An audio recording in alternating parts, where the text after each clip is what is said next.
আজ পাশা খেলবো রে অটুলু নাচিস না, যেটুকা সেটুকু বের হয়ে যাবে।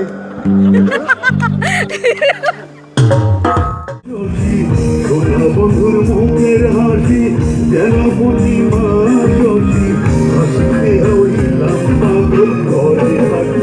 নমস্কার বন্ধুরা, কেমন আছো তোমরা সবাই? আশা করছি সকলে খুব খুব খুব ভালো আছো। আমিও তোমাদের আশীর্বাদে খুব ভালো আছি। সকলকে স্বাগত অনার জগতে। বন্ধুরা, দিনটি ছিল ৩রা এপ্রিল এবং আমি সাত সকালে পৌঁছে গেছিলাম অরণ্য গার্ডেন ইকো পার্কে। তার কারণ ছিল ৮৬ ব্যাচের রিইউনিয়ন এবং তার উপস্থাপিকার দায়িত্বে ছিলাম আমি।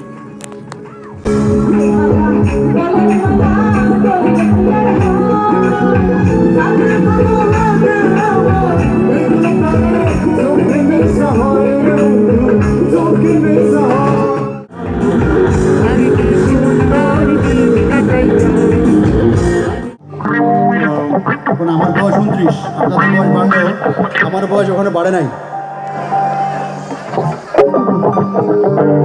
বুড়ো তোমরা, বুড়ো তোমরা, বুড়ো।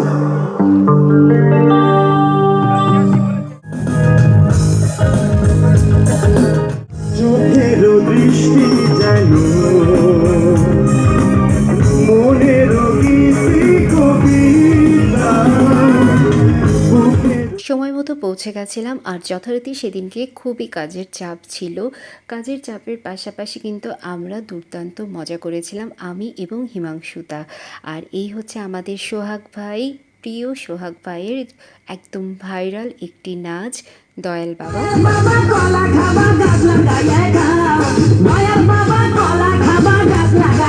সোহাগ ভাইয়ার নাচের মধ্য দিয়ে শেষ হয়ে গেছিল নাচের পর্ব, কিন্তু চলমান ছিল গানের পর্ব এবং র্যাফেল ড্র।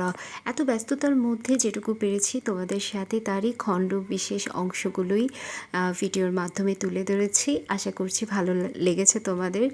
আর কি, প্রোগ্রাম শেষ হয়ে গেছে, এখন চলে এসেছি বাড়িতে। আর এতটাই ক্লান্ত ছিলাম যে শুধু বলছিল কখন বাড়ি পৌঁছাবো। আর এই করতে দেখো আমিও কিন্তু শেষমেশ বিধ্বস্ত অবস্থায় বাড়িতে পৌঁছে গেছি। খুবই ক্লান্ত লাগছিল, কারণ সেই সকালে 7:20 থেকে শুরু করে আর রাত 8টা পর্যন্ত প্রোগ্রাম চালু ছিল। আর তারপর কি, দেখা হচ্ছে নতুন ভিডিওতে। টাটা।